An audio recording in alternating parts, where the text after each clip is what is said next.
Hello guys, Erica Hargaton here, a certified child sleep consultant with my private practice Babogue. I'm the creator of the Sleep Series, which is an online sleep program to help you on your sleep journeys with your little ones.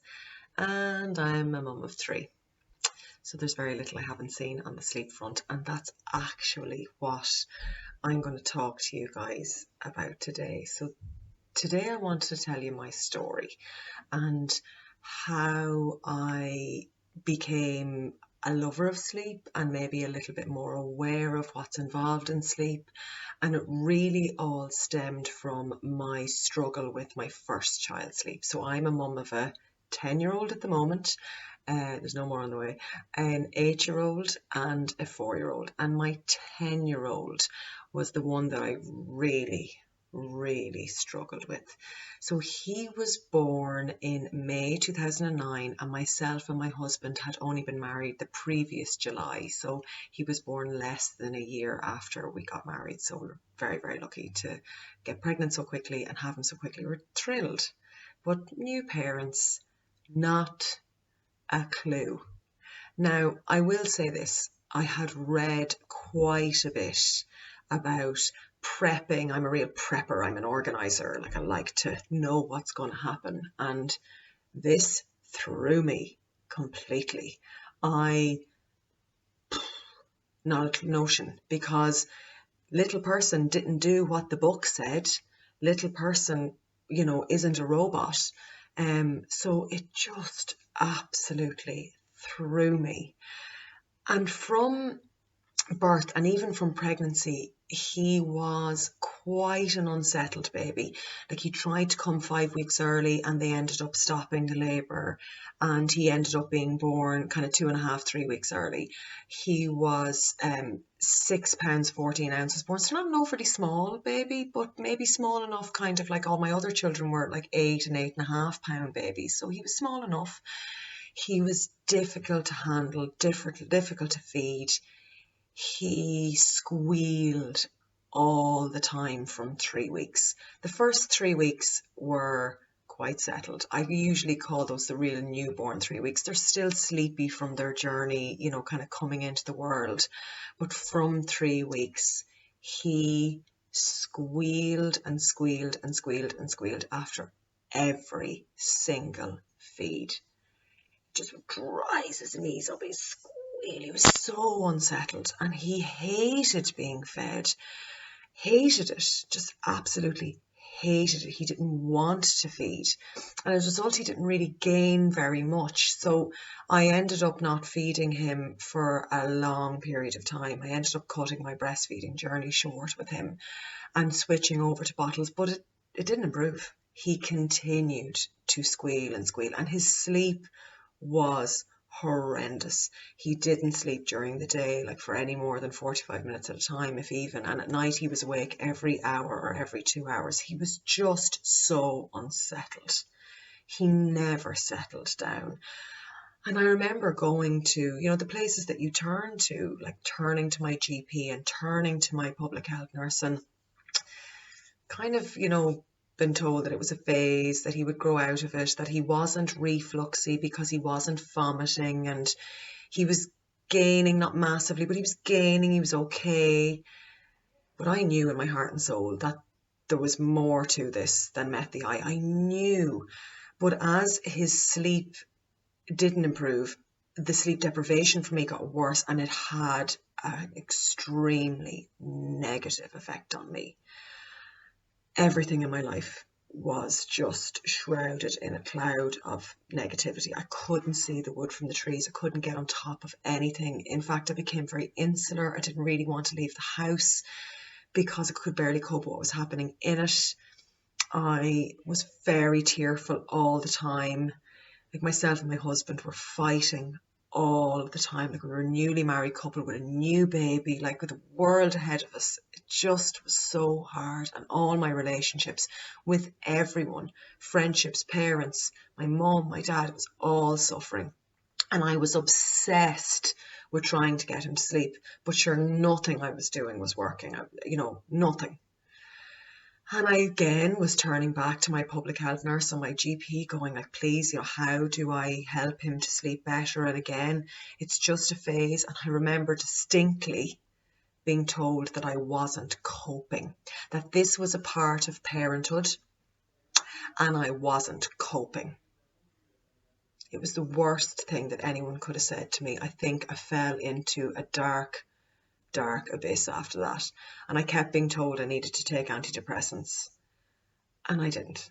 I was sleep deprived. I needed to sleep. And like this was going on. Quinn was probably about 7 or 8 months old when this came to a head. And my mother came to stay. I don't live with where I'm from now, but my mum came to stay with us, and she said what opened the door to her was a statue of her daughter. Very grey, very lifeless, not me at all. And she very much, as mammies do, took over and stepped in. And she sent me to bed. And I remember I wasn't comfortable leaving him with anyone at that stage. And she sent me to bed and I slept for 12 hours. I just had to sleep. Sleep was the only thing I needed. And I got up the next morning and she said to me, Erica, there is nothing wrong with you, because there was all this chat around whether I was depressed or not. And there's nothing wrong with Quinn, only that he doesn't know how to sleep. Yes, he's refluxy, but he doesn't know how to sleep. Now, I didn't get anywhere from a reflux perspective with anyone I turned to for help, but I ended up putting him onto a specific formula and Gaviscon. Now, I'm not a medical professional, lads, so don't take any advice in regards to reflux from this video. Go to the professionals. But once I did that, he settled down enormously, hugely. So at this point, his reflux and his feeding was so much better. And my mum could see that this was the opportunity to help me. And she did. She said, I've spoken to your father and I'm staying for the next couple of weeks to help you out. And she stayed for 2 weeks. And we worked together on Quinn's sleep. She very much led me and guided me and helped me. And I'm really grateful to her for doing that. And she did for me what I now do for families, I suppose. She gave me confidence around sleep. She taught me what she knew, and she awakened a love and an understanding of sleep in me.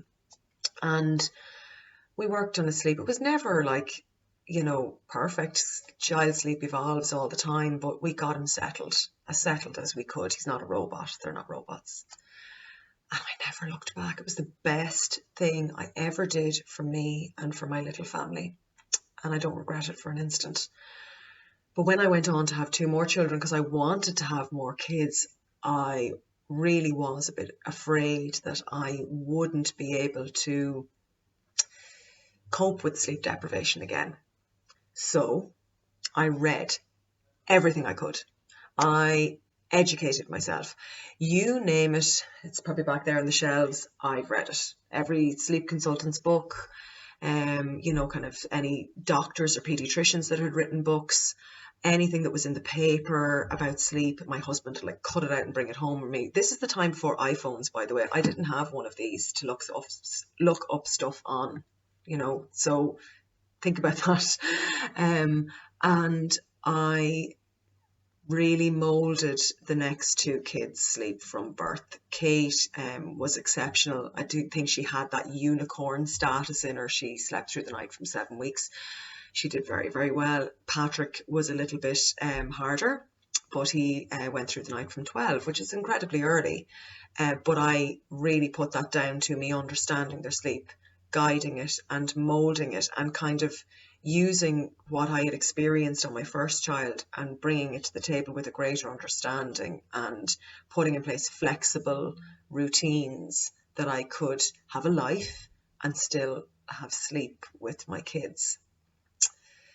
I always get messages from people when they hear this story that it resonates with them.